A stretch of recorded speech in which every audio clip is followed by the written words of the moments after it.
Dear student, last जो हमारा lecture था हमने उसमें आपको एग्रीगेट डिमांड और उसके कंपोनेंट एक्सप्लेन किए थे 4 सेक्टर 3 सेक्टर 2 सेक्टर इकोनॉमी में। आज हम उन्हीं को फिर दोबारा से एक बार देखेंगे कि जो कंपोनेंट है उनका बिहेवियर किस तरीके का बिहेवियर होता है,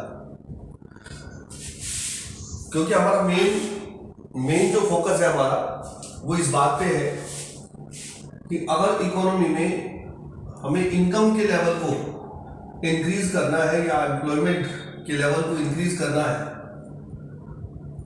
तो उसके लिए हमें एग्रीगेट डिमांड को इंक्रीज करना पड़ता है।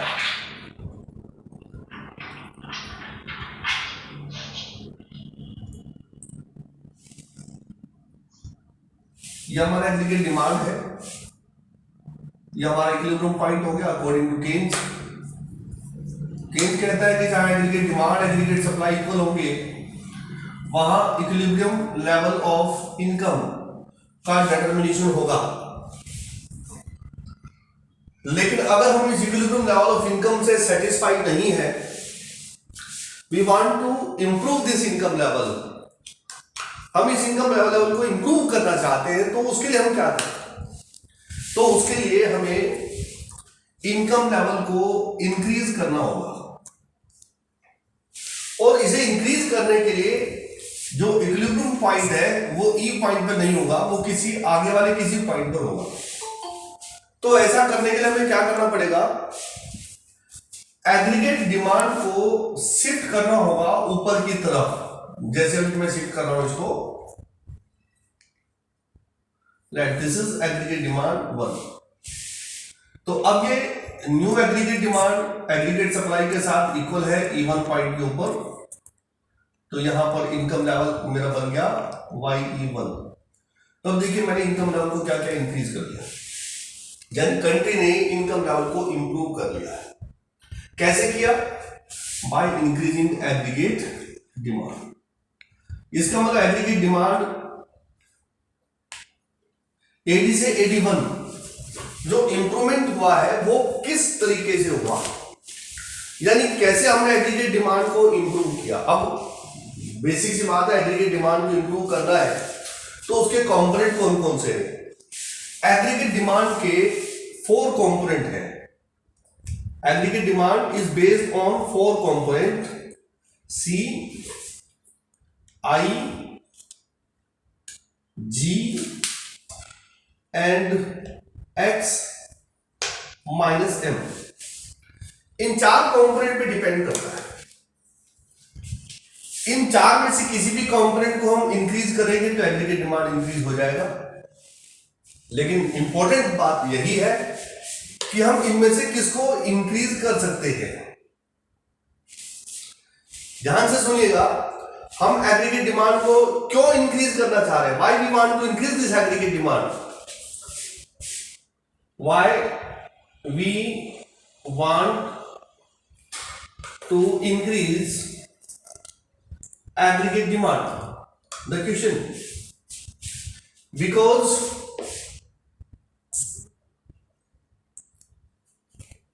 we want to increase income and employment level. That's why we want to increase aggregate demand. So this is the first question. Why we want to increase aggregate demand? This should be in your mind. The answer is because we want to increase income and employment level. Now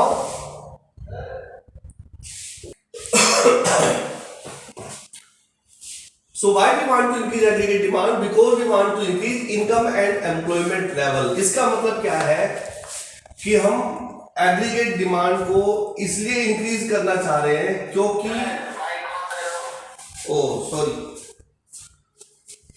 क्योंकि हम income को increase करना चाहते हैं। ठीक है, अब बात आई, देखो ये तो हम चाहते हैं, इनकम को इंक्रीज करना चाहते हैं, इसका मतलब इनकम का लेवल लो है। उसको इंक्रीज करना है, और उसको इंक्रीज करने के लिए हमें क्या करना पड़ेगा, एग्रीगेट डिमांड को इंक्रीज करना पड़ेगा। ऐसा कौन कहता है, ऐसा J.M. केन्स कहता है, क्योंकि हम केन्जियन थ्योरी पढ़ रहे हैं साहब। अब हमारे पास 4 कंपोनेंट है एग्रीगेट डिमांड के, जिनको चेंज करके हम एग्रीगेट डिमांड को चेंज कर सकते हैं। मतलब सी को इंक्रीज करके एग्रीगेट डिमांड को इंक्रीज करेंगे तो इससे इनकम इंक्रीज हो जाएगी, आई को इंक्रीज करेंगे तो एग्रीगेट डिमांड इंक्रीज होगी तो इससे इनकम इंक्रीज हो जाएगी, जी को इंक्रीज करेंगे तो इससे एग्रीगेट डिमांड इंक्रीज होगी और इससे इनकम भी इंक्रीज हो जाएगी, नेट एक्सपोर्ट को इंक्रीज करेंगे तो एग्रीगेट डिमांड इंक्रीज होगी। क्या एक्चुअल में इन सभी को इंक्रीज करना पॉसिबल है? तो उसको हम जरा एक बार टाइम मार देते हैं कि क्या एक्चुअल में इनको इंक्रीज करना पॉसिबल है या नहीं है। लेट सी किसके ऊपर डिपेंड करता है, सी डिपेंड करता है इनकम के ऊपर। C is the function of income. इसका मतलब क्या हुआ कि इनकम अगर इंक्रीज होगी तो कंजम्पशन भी इंक्रीज होगा। क्या मेरी बात समझ रहे हैं सभी? इनकम इंक्रीज होगी तो कंजम्पशन इंक्रीज होगा, because consumption is the function of income. कि अगर इनकम इंक्रीज होगी, let income is 100, income is 100, our consumption is 80 crore, our income is 200, now our consumption is 150 crore. इसका मतलब क्या हुआ कि इनकम इंक्रीज होगी तो कंजम्पशन इंक्रीज होगा। तो हमने क्या समझा भैया, अगर हम कंजम्पशन को इंक्रीज करना चाहते हैं एग्रीगेट डिमांड के लिए तो हमें इनकम को इंक्रीज करना पड़ेगा, और इनकम को इंक्रीज करने के लिए क्या करना पड़ेगा, कम है, इनकम को इंक्रीज करने के लिए हमें एग्रीगेट डिमांड को इंक्रीज करना पड़ेगा। इसका मतलब इनकम का ग्रोथ किस पे डिपेंड करता है, देखो कंजम्पशन का ग्रोथ डिपेंड करता है इनकम के ऊपर, इनकम का ग्रोथ डिपेंड करता है एग्रीगेट डिमांड के ऊपर, एग्रीगेट डिमांड का ग्रोथ डिपेंड करता है कंजम्पशन के ऊपर। So which one we increase, nothing, किसी को इंक्रीज नहीं कर सकते, क्योंकि कंजम्पशन को इंक्रीज करना है तो भैया इनकम को इंक्रीज करना पड़ेगा, इनकम को इंक्रीज करना है तो भैया एग्रीगेट डिमांड को इंक्रीज करना पड़ेगा, एग्रीगेट डिमांड इंक्रीज करने की तो हम बात ही कर रहे हैं, वो कैसे इंक्रीज करेंगे, कंजम्पशन को इंक्रीज करना है, मतलब हमें इनकम को इंक्रीज करना पड़ेगा। तो भैया ये तो वही स्थिति होगी ना कि पहले अंडा आएगा पहले मुर्गी आएगी। ये तो बड़ा घुमावदार क्वेश्चन हो गया ना, तो बड़ा खतरनाक चीज हो गई कि भाई कौन सी चीज पहले इंक्रीज होगी। तो इसका मतलब ये होगा, सीधा सीधा जवाब ये है कि कंजम्पशन को इंप्रूव करना फोर्सफुली पॉसिबल नहीं है। It means out of this 4 component consumption is that component which is not in a position to increase for the growth of aggregate demand। यानी एग्रीगेट डिमांड को ग्रो करने के लिए हम कंजम्पशन को ग्रो नहीं कर सकते। यहां ये बात आपको समझनी है, नंबर 1। नंबर 2, आइए अब हम चलते हैं इन्वेस्टमेंट के ऊपर। इन्वेस्टमेंट, आप सारे बड़े बिजनेसमैन हैं, क्योंकि इकोनॉमिक सब्जेक्ट लेके बैठे हैं तो कॉमर्स का सब्जेक्ट है और बिजनेस माइंड सब रखते होंगे, क्योंकि इकोनॉमिक सब्जेक्ट ही बिजनेस माइंड का है। इन्वेस्टमेंट आप कब करना चाहेंगे,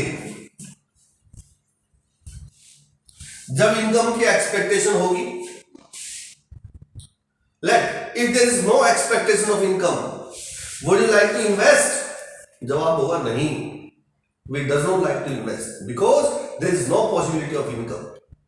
इसका मतलब डिप्रेशन, डिफ्लेशन, यानी मंदी का समय जब होगा, मंदी का दौर होगा, तब हम इन्वेस्टमेंट नहीं करना चाहेंगे। क्यों? क्योंकि ऐसे समय में इनकम की पॉसिबिलिटीज नहीं होती है।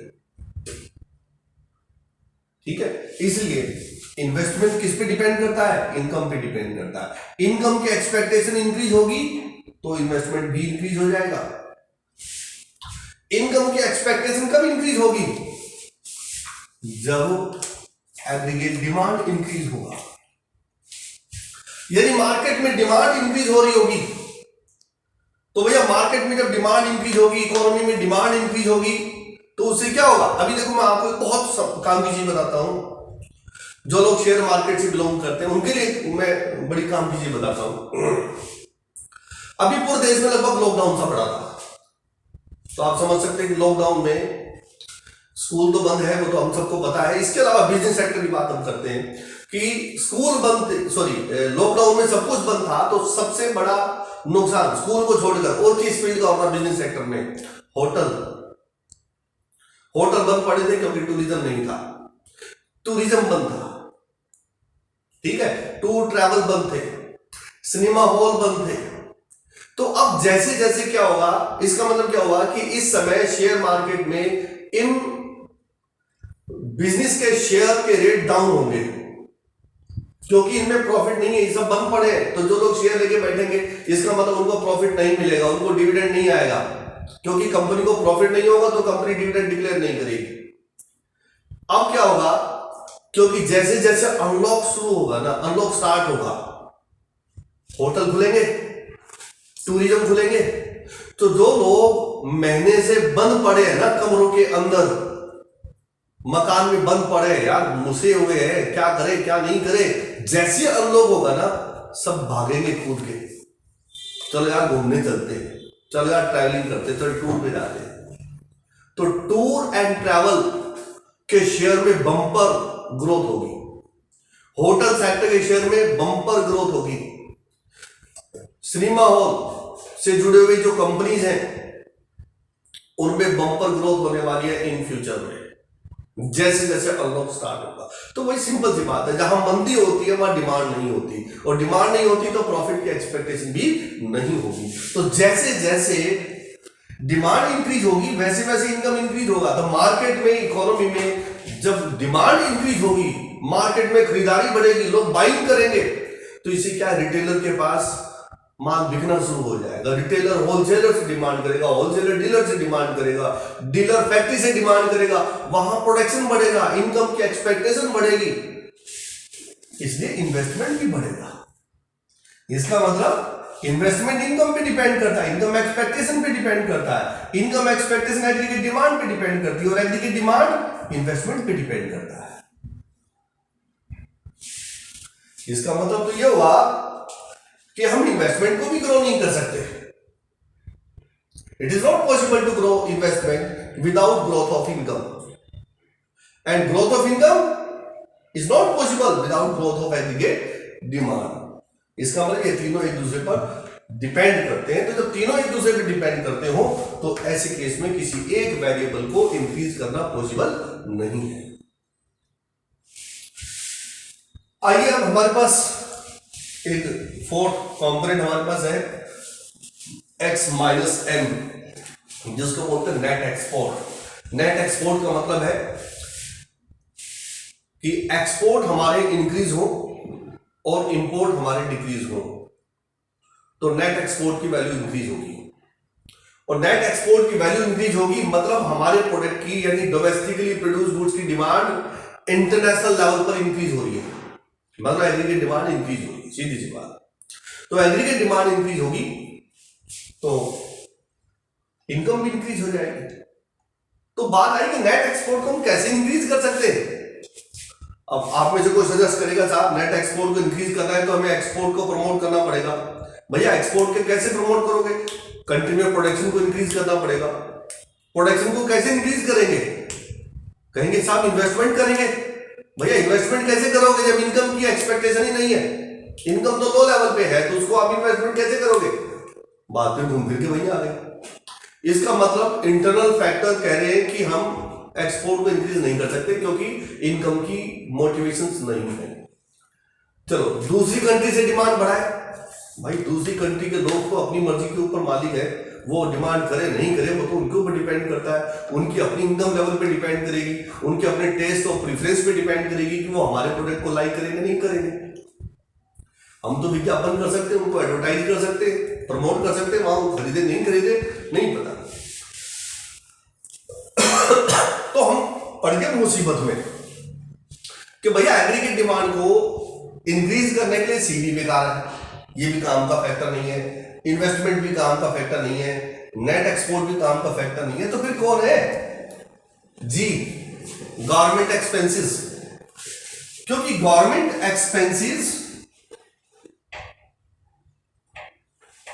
दो तरीके के होते हैं। एक होता है वेलफेयर, जिसको बोलते हैं इकोनॉमिक वेलफेयर, और एक होता है इकोनॉमिक ग्रोथ। दो तरीके के एक्सपेंसेस गवर्नमेंट करती है।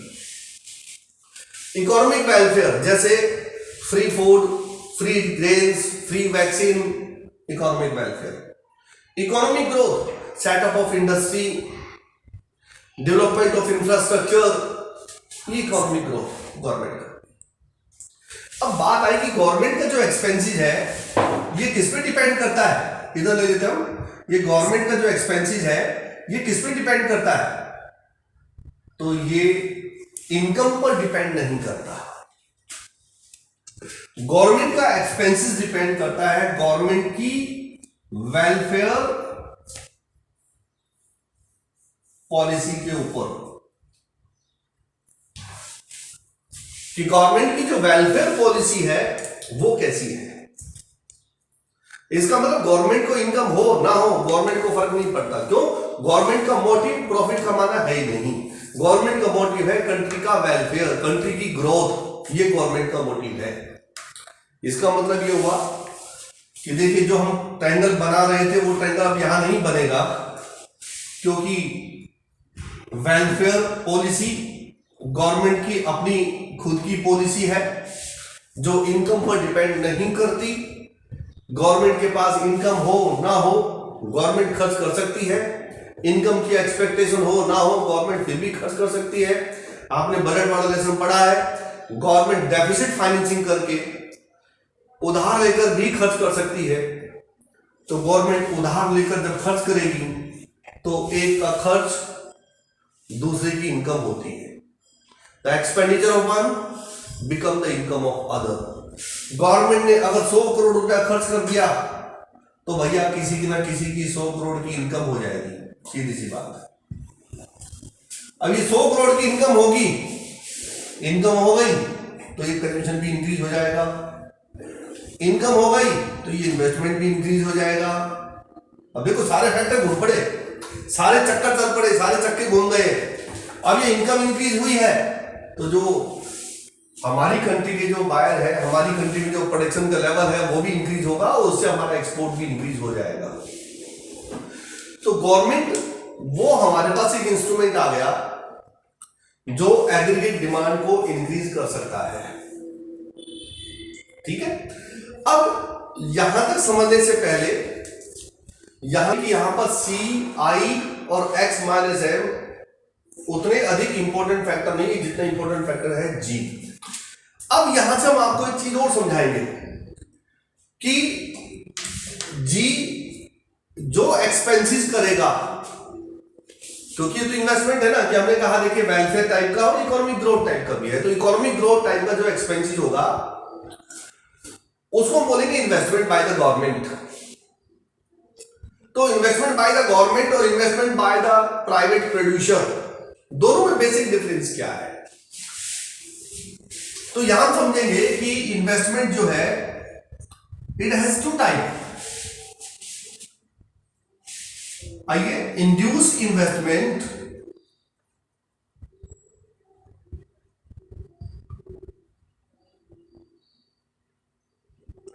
And autonomous investment.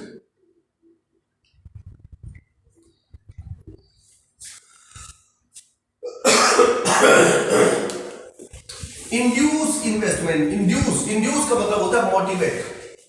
भाई किससे मोटिवेट होगा? This is induce by the expectation of income, जो हम यहां पर बात कर रहे थे। Autonomous investment not depend on income expectation. Income expectation पर डिपेंड नहीं करता। तो हम कौन से एक्सपेंडिचर की बात करें यहां पर? हम यहां पर बात कर रहे हैं ये ऑटोनोमस इन्वेस्टमेंट की बात कर रहे हैं। इसका मतलब एग्रीगेट डिमांड को इंक्रीज करने के लिए हमें गवर्नमेंट के द्वारा किए जाने वाले ऑटोनोमस इन्वेस्टमेंट पर डिपेंड करना पड़ेगा अगर हमें इनकम को इंप्रूव करना है। जिस पोजीशन में इकोनॉमी का लेवल कम है, इनकम का लेवल डाउन है, यानी इकोनॉमी डिप्रेशन में फंसी हुई है, इनकम का लेवल बॉटम पर है, डाउन पे है, और वहां में इनकम को इंप्रूव करना है, तो हमें ऑटोनोमस इन्वेस्टमेंट जो कि गवर्नमेंट के द्वारा किया जाता है उस पर डिपेंड करना पड़ेगा, ना कि इंड्यूस इन्वेस्टमेंट पर। अब एक बात और समझिएगा कि हम ये सारा जो थ्योरी पढ़ रहे हैं ना, ये सारा केन्स का थ्योरी है, जेएम केन्स का थ्योरी है। 1936 में उन्होंने बुक लिखा था the general theory of employment, interest and money. उस बुक में इन्होंने ये सारी बातें बड़े अच्छे ढंग से समझाई थी, और यहां उन्होंने ये भी बताया कि इकोनॉमी डिप्रेशन में है। क्योंकि देखिए आपने 9th-10th में पढ़ा होगा great depression, economic world wise great depression 1929-30, great depression कि पूरे वर्ल्ड वाइज ग्रेट डिप्रेशन रहा, जिसमें माइक्रो इकोनॉमिक्स पॉलिसीज फेल हो गई। इसीलिए केन्स की थ्योरी वहां पर कारगर हुई है। केन्स वो पहला व्यक्ति था जिसने बताया कि डिप्रेशन की पोजीशन में induce investment is not helpful to improve income level, only autonomous investment is helpful. ये बात दिमाग में रखिएगा। केंद्र ने क्या कहा? ऑटोनोमस इन्वेस्टमेंट ही इंपॉर्टेंट है, इंड्यूस इन्वेस्टमेंट इंपॉर्टेंट नहीं है डिप्रेशन से बाहर निकालने के लिए इकोनॉमी को। अब केंद्र ने देखिए क्या है कि जब कोई व्यक्ति कोई बात बताता है, कोई पॉलिसी बनाता है ना, तो उसके ऊपर उस एनवायरमेंट का इफेक्ट होता है जिस एनवायरमेंट को पॉलिसी बना रहा है। अब क्योंकि पॉलिसी बनी 1930 के आसपास, तो 1930 में क्या था? Great depression, world wise income bottom level पर, एम्प्लॉयमेंट बॉटम लेवल पर, प्राइस बॉटम लेवल पर। तो उस पोजीशन में इनकम एक्सपेक्टेशन तो थी नहीं, पॉकेट में इनकम नहीं थी, जेब खाली थी, इनकम एक्सपेक्टेशन थी नहीं, मार्केट में स्टॉक पड़े थे, बिक नहीं रहे थे, प्राइस बॉटम पे थी कि भाई सोचे प्राइस को कम करके कस्टमर को अट्रैक्ट कर ले, प्राइस तो ऑलरेडी बॉटम पे थी। तो ऐसी स्थिति को ये हम बोलते हैं डिफ्लेशन। तो ये ग्रेट डिफ्लेशन, ग्रेट डिप्रेशन की पोजीशन 1930 के आसपास थी, और उससे निकलने के लिए केंद्र ने जो इंस्ट्रूमेंट दिया वो इंस्ट्रूमेंट ये था कि government should involve in economic activity, कि गवर्नमेंट को इकोनॉमिक एक्टिविटी में इन्वॉल्व होना पड़ेगा, तो ही ग्रेट डिप्रेशन की पोजीशन को सोल्व किया जा सकता है। यानी वो पहला समय था जब गवर्नमेंट के इंटरफेयर को एक्सेप्ट किया गया, अदरवाइज उससे पहले गवर्नमेंट का इंटरफेयर इकोनॉमिक एक्टिविटी में नहीं माना। ठीक है साहब, ये जो पूरा थ्योरी है वो केन्स का थ्योरी है, और जब केन्स ने थ्योरी प्रेजेंट किया तो उस समय एनवायरमेंट था ग्रेट डिप्रेशन का। तो ग्रेट डिप्रेशन के एनवायरमेंट में जब केन्स ने थ्योरी दिया तो एक ही चीज इंपॉर्टेंट आई कि भाई डिप्रेशन की पोजीशन है, इनकम लेवल डाउन है, तो इन्वेस्टमेंट को कैसे इंप्रूव किया जाए, यानी एग्रीगेट डिमांड को इंप्रूव कैसे किया जाए।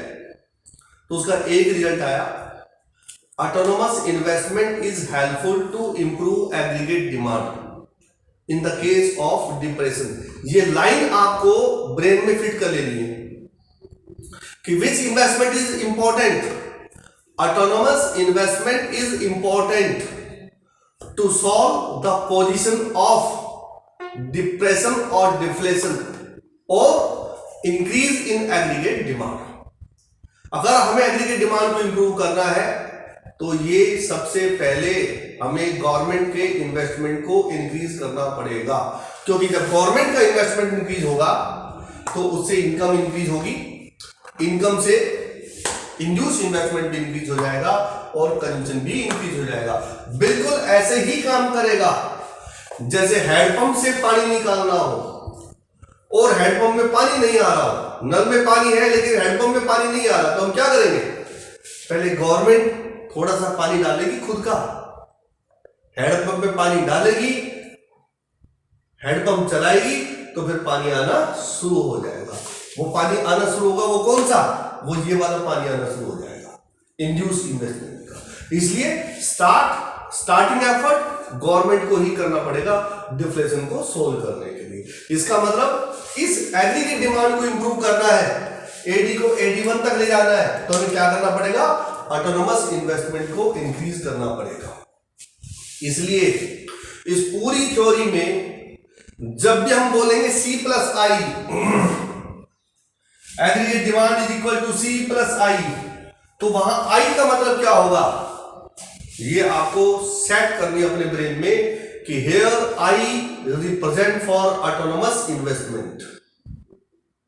यहां पर I का मतलब सिर्फ और सिर्फ ऑटोनोमस इन्वेस्टमेंट से है, क्योंकि केन्स ने अपनी थ्योरी में इंड्यूस इन्वेस्टमेंट को रोक के रखा है, यानी उसका रिजल्ट बाद में आएगा, पहले ऑटोनोमस इन्वेस्टमेंट होगा, फिर उसके बाद इफेक्ट आएगा, और इफेक्ट के रूप में इंड्यूस इन्वेस्टमेंट इंप्रूव होगा। इसलिए C प्लस आई। अब यहां पर हम चले गए C plus I plus change in I. अब ये चेंज इन आई का मतलब क्या है, ये चेंज इन आई ये ग्रोथ है,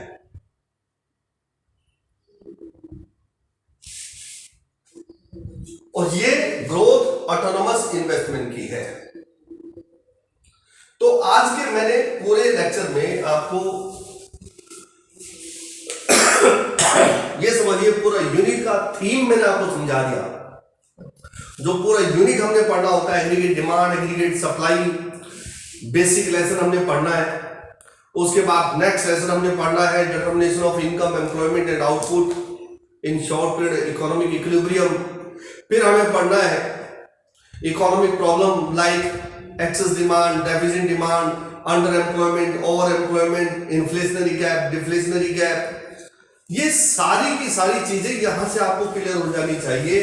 ये जो ग्राफ है ना, ये बहुत ही इंपॉर्टेंट ग्राफ है, ये बहुत इंपॉर्टेंट चीजें हैं इसमें। ये अकेला ग्राफ पूरी यूनिट को खत्म कर देगा, पूरी यूनिट इसमें समाई हुई है। इसी को हम पढ़ेंगे, अलग अलग एंगल से पढ़ते जाएंगे, यही ग्राफ बहुत सारी बातें हमें बताना शुरू कर देगा। हमें बहुत सारे ग्राफ की जरूरत नहीं पड़ती, इसी ग्राफ से हमें समझ में आ जाता है। तो यहां तक मैंने आपको बताया एग्रीगेट डिमांड और उसके कंपोनेंट का बिहेवियर। पहला टॉपिक मैंने क्लियर कर दिया आपका, एग्रीगेट डिमांड और उसके कंपोनेंट, उनका बिहेवियर। कंपोनेंट का बिहेवियर हमने पढ़ा, एग्रीगेट डिमांड का बिहेवियर हमने नहीं पढ़ा। अब हम पढ़ेंगे एग्रीगेट डिमांड और उसका इनकम के साथ क्या बिहेवियर है।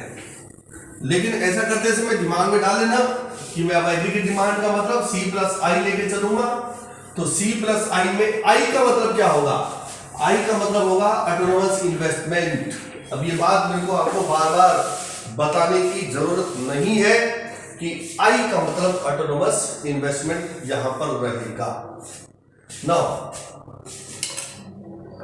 How aggregate demand depend on income. Income aggregate demand पर डिपेंड करता है। एग्रीगेट डिमांड इंक्रीज होगी तो इनकम भी इंक्रीज होगा।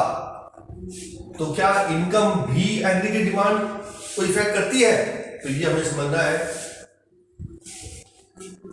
आइए 3 प्रकार के बिहेवियर यहां पर हम सीन करेंगे। सबसे पहला बिहेवियर हमारे पास आएगा when income increases aggregate demand will also increases. कि अगर इनकम इंक्रीज होगी तो एग्रीगेट डिमांड भी जरूर इंक्रीज होगी।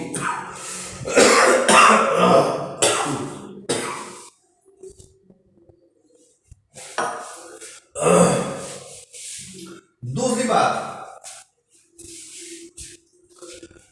इनकम अगर डिक्रीज होते हुए 0 हो जाए तो एग्रीगेट डिमांड का क्या होगा। तीसरी बात कि इनकम जिस ग्रोथ से इंक्रीज हो रही है, यानी जो ग्रोथ रेट है इनकम की, तो उसके अकॉर्डिंग एग्रीगेट डिमांड की ग्रोथ रेट क्या होगी। ये 3 बिहेवियर हमें समझने हैं कि जब इनकम इंक्रीज होगी तो उसका इफेक्ट एग्रीगेट डिमांड पर क्या होगा? Is the income increase, is the aggregate demand increase और नॉट? नंबर 1, इनकम डिक्रीज होते हुए जीरो हो गई, what happen with aggregate demand? Is it become zero और नॉट? इनकम की ग्रोथ, जो भी ग्रोथ रेट है, तो एग्रीगेट डिमांड की ग्रोथ रेट क्या होगी? Is the growth rate of aggregate demand is greater than the growth rate of income और लेस? ये 3 इसके बिहेवियर है, तो ये हमें समझने हैं, ये हमें समझाने हैं, एग्जाम में भी बताने, अगर एग्जाम में आपसे पूछा जाए तो जवाब सुनिए। अभी का क्वेश्चन मार्क में हटा रहा हूं तो क्योंकि इनके जवाब में यहां पर राइट कर रहा हूं। अगर इनकम इंक्रीज होगी तो एग्रीगेट डिमांड भी इंक्रीज होगी। क्यों इंक्रीज होगी? क्योंकि aggregate demand is sum total of C plus I, where C is consumption expenditure. C is consumption expenditure. इसका मतलब जब इनकम इंक्रीज होगी, हमारी पॉकेट में ज्यादा पैसा आएगा, तो हमारा कंजम्पशन एक्सपेंडिचर भी इंक्रीज होगा। ठीक है, क्योंकि आई हम ऑटोनोमस इन्वेस्टमेंट ले रहे जो इनकम पर डिपेंड नहीं करता, लेकिन सी तो हमारा खर्चा है, हाउस होल्ड सेक्टर का एक्सपेंसिव है और ये इनकम पर डिपेंड करता है। अभी हमने समझाया भी था आपको कि consumption is the function of income, कि इनकम अगर इंक्रीज होगी तो कंजम्पशन भी इंक्रीज होगा। It is sure, no doubt, ये इंक्रीज होगा। दूसरी बात, पहले क्लियर हो गया कि इनकम इंक्रीज होगी तो एग्रीगेट डिमांड क्यों इंक्रीज होगा?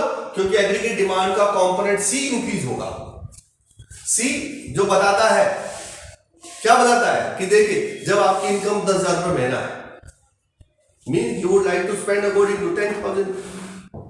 आपकी इनकम 20,000 हो गई, no you would like to spend according to 20,000, means you want to maintain your living standard according to your income growth. क्या ऐसा करेंगे? नहीं करेंगे, 100% ऐसा करेंगे। जैसे जैसे इनकम इंक्रीज होगी, हम अपने लिविंग स्टैंडर्ड को भी इनकम के अकॉर्डिंग मेंटेन करेंगे, इसलिए हमारे कंजम्पशन एक्सपेंडिचर भी इंक्रीज होंगे।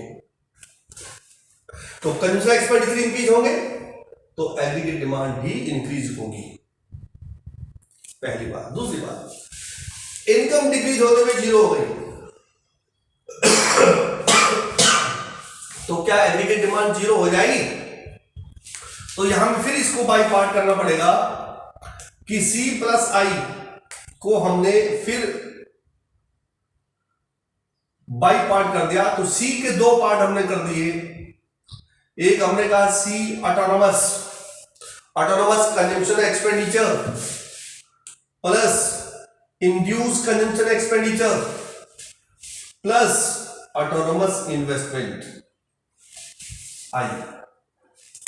तो यहां पर देखिए 2 कंपोनेंट ऐसे जो ऑटोनोमस हो गए।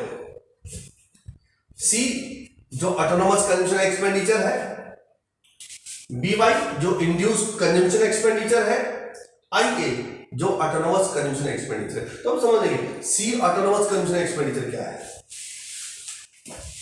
आप अपने ऊपर लागू करके देखिए। अभी कोरोना का लॉकडाउन चल रहा था, दुकानें बंद थी, इनकम नहीं थी, तो क्या हमने कंजम्पशन किया या नहीं किया? सब सोच रहे हैं ना अपने अपने दिमाग में। मतलब मुझे ये बात अब एक्सप्लेन करने की जरूरत नहीं है, आपको समझ में आ जानी चाहिए कि लॉकडाउन के दौरान बिजनेस बंद था, इनकम नहीं थी, तो क्या आपने कंजम्पशन किया या नहीं किया? 100% आपका जवाब आएगा yes, we have did it. मतलब हमने कंजम्पशन किया है, तो भैया कंजम्पशन किया है तो इनकम जीरो है, तो फिर कंजम्पशन आपने किया, तो वो कौन सा कंजम्पशन था? वो ऑटोनोमस कंजम्पशन था। जो जीरो इनकम पर कंजम्पशन होता है उसको हम ऑटोनोमस कंजम्पशन कहते हैं, क्योंकि ये इनकम पर डिपेंड नहीं करता। लाइफ को सर्वाइव, लाइफ को सेव करने के लिए जो कंजम्पशन एक्सपेंडिचर होता है उसको हम ऑटोनोमस कंजम्पशन एक्सपेंडिचर बोलते हैं। देखिए हमारी लाइफ में 2 प्रकार के एक्सपेंडिचर होते हैं कंजम्पशन के। एक वो जो हमें अपनी लाइफ को प्रोटेक्ट करने के लिए करने हैं, दूसरे जो लाइफ को एंजॉय करने के लिए करने हैं। लाइफ को प्रोटेक्ट करने के लिए जो खर्चे होते हैं वो ऑटोनोमस होते हैं, लाइफ को एंजॉय करने के लिए होते हैं वो प्रोग्रेसिव होते हैं, यानी इंड्यूस होते हैं।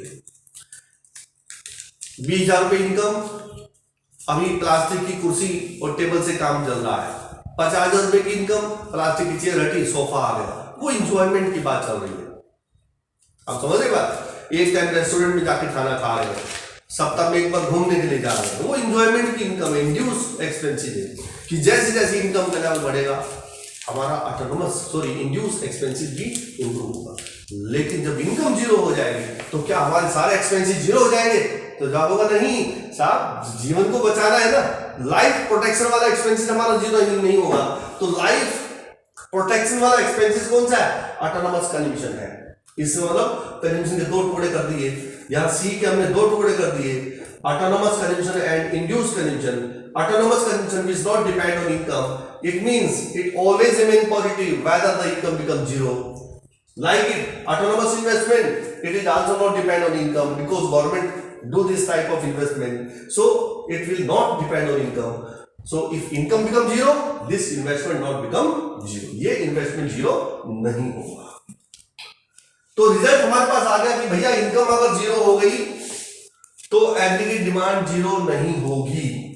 दो रिजल्ट हमारे पास आ गए। पहला रिजल्ट, इनकम इंक्रीज होगी तो एग्रीगेट डिमांड भी इंक्रीज होगी, क्योंकि हमें अपने लिविंग स्टैंडर्ड को मेंटेन करना अकॉर्डिंग टू इनकम, इसलिए इंड्यूस एक्सपेंसेस हमारे बढ़ेंगे, एंजॉयमेंट एक्सपेंसेस हमारे बढ़ेंगे, तो हमारा कंज्यूमर एक्सपेंडिचर इंक्रीज होगा, इसलिए एग्रीगेट डिमांड में सी की वैल्यू इंक्रीज होगी तो एग्रीगेट डिमांड इंक्रीज हो जाएगा, क्योंकि ये दोनों का टोटल एग्रीगेट डिमांड है। वाई अगर डिक्रीज होता हुआ जीरो हो जाए तो क्या एग्रीगेट डिमांड जीरो हो जाएगा? जवाब है ऑटोनॉमस कंजम्पशन और इंड्यूस कंजम्पशन दोनों इनकम पर डिपेंड नहीं करते, इसलिए दोनों जीरो नहीं होंगे। जब ये दोनों जीरो नहीं होंगे तो एग्रीगेट डिमांड के ये तीनों पार्ट है, जब ये दोनों जीरो नहीं होंगे तो एग्रीगेट डिमांड भी जीरो नहीं होगा, ये जीरो हो जाएगा। क्योंकि वाई जीरो है तो इक्वेशनली भी आप समझ सकते हो, वाई जीरो तो वाई की वैल्यू हम जीरो रखेंगे तो b into zero equal to zero. यहां पर कोई वाई नहीं है, इसका मतलब ये जीरो नहीं होगा। इक्वेशनली भी आप समझ सकते हैं बात। तीसरी बात, इनकम की ग्रोथ जितनी होगी, क्या एग्रीगेट डिमांड की ग्रोथ उतनी होगी या उससे ज्यादा होगी या उससे कम होगी? तो हिस्टोरिकल इवेंट ये कहते हैं, हिस्टोरिकल फैक्ट ये कहते हैं कि इनकम जितनी ग्रोथ होती जाती है, यानी हम जैसे जैसे रिच होते जाते हैं, अमीर होते जाते हैं, वैसे वैसे हमारी सेविंग नेचर बढ़ती जाती है। इसका मतलब हम ज्यादा सेविंग करते हैं, ज्यादा पैसा जोड़ते चले जाते हैं। गरीब जिसकी 10,000 रुपए की इनकम है महीने की, वो 8,000 रुपए खर्च कर लेगा, 2,000 रुपए बचाएगा। जिसकी इनकम 2 लाख रुपए महीना है, वो 1 लाख रुपए खर्च कर देगा, 1 लाख रुपए बचा देगा। इसका मतलब उसकी सेविंग ज्यादा होगी, यानी उसकी सेविंग जो नेचर है वो बढ़ेगी जैसे जैसे इनकम बढ़ेगी। इसका मतलब ये हुआ कि उसकी एक्सपेंसिव नेचर इंक्रीज तो होगी लेकिन उतनी इंक्रीज नहीं होगी। अब ये थोड़ी कि 20,000 रुपए की इनकम थी तब मैं फ्रिज ले आया, 50,000 रुपए की इनकम होगी तो फिर मैं एक और फ्रिज ले आऊंगा, फिर 1 लाख रुपए की इनकम होगी तो मैं 2 फ्रिज और ले आऊंगा, ऐसा थोड़ी होगा। बहुत सारी हमारी ड्यूरेबल नीड्स होती हैं जो बार बार चेंज नहीं होती। नंबर, हमारे एक्सपेंसेस करने की भी लिमिट होती है, उससे ज्यादा हमारे एक्सपेंसेस इंक्रीज नहीं हो पाते एक पर्टिकुलर एनवायरमेंट में। इसलिए ये जो फैक्टर है, ये फैक्टर यहां पर वर्क करेगा। ये तो कांस्टेंट है, ये भी कांस्टेंट है, तो एग्रीगेट डिमांड की ग्रोथ तो इनकम पे डिपेंड करेगी, इस इंड्यूस इन्वेस्टमेंट पे डिपेंड करेगी, इंड्यूस कंजम्पशन पे डिपेंड करेगी। इंड्यूस कंजम्पशन जितना इंक्रीज होगा एग्रीगेट डिमांड भी उसी स्पीड से इंक्रीज हो जाएगी। तो यह हम समझना है कि इंड्यूस कंजम्पशन उतना इंक्रीज नहीं होता जितनी हमारी इनकम इंक्रीज होती है। आप अपने ऊपर अप्लाई करके देख सकते हैं, अपनी फैमिली पर अप्लाई करके देख सकते हैं कि जितने आपके परिवार की इनकम इंक्रीज होती है क्या उतने ही हमारे एक्सपेंसेस भी इंक्रीज हो जाते हैं? तो जवाब होगा नहीं, एक्सपेंसेस इंक्रीज होते हैं नो डाउट, क्योंकि लिविंग स्टैंडर्ड मेंटेन करना, लेकिन उतने एक्सपेंसेस नहीं होते। बार बार हम सोफे नहीं खरीदेंगे, बार बार हम एसी नहीं खरीदेंगे, बार बार हम फ्रिज नहीं खरीदेंगे, बार बार हम एलईडी नहीं खरीदेंगे। वन टाइम एक्सपेंसिव होंगे, बहुत सारी ड्यूरेबल नीड जो हमारे एंजॉय की पार्ट है वो बार बार नहीं खरीदे जाएंगे। इसका मतलब एग्रीगेट डिमांड की ग्रोथ कम होगी और इनकम की ग्रोथ ज्यादा होगी। ठीक है, यहां तक मेरी बात क्लियर हो गई सभी को? अब इसको हमें समझना है न्यूमेरिकल एग्जांपल से और ग्राफ से। लेकिन भाई सारी बात आज थोड़ी पढ़ाएंगे, कल के लिए वीडियो को छोड़ेंगे। तो कल के लिए छोड़ने का मतलब क्या है, 2 मिनट वेट करिए जरा। तो अब यहां तक की बात हमने आपको बताई, बाकी की बात मेरी नेक्स्ट वीडियो में आपको मिलेगी। नेक्स्ट वीडियो के लिए, अब क्योंकि नेक्स्ट वीडियो आपको देखना है, क्योंकि इसको न्यूमेरिकल हम समझाएंगे, इसको ग्राफ से समझाएंगे, तो वो कब मेरी वीडियो आपको मिलेगी, जब आप चैनल को सब्सक्राइब करेंगे तभी तो नोटिफिकेशन आपको मिलेगा। इसलिए मेरे चैनल को सब्सक्राइब कीजिए, लाइक कीजिए, तो फिर जैसे ही मैं वीडियो अपलोड करूंगा वैसे आपको नोटिफिकेशन मिलेगा और आपको मेरी वीडियो मिल जाएगी और आप टॉपिक को पढ़ पाएंगे। Is it clear?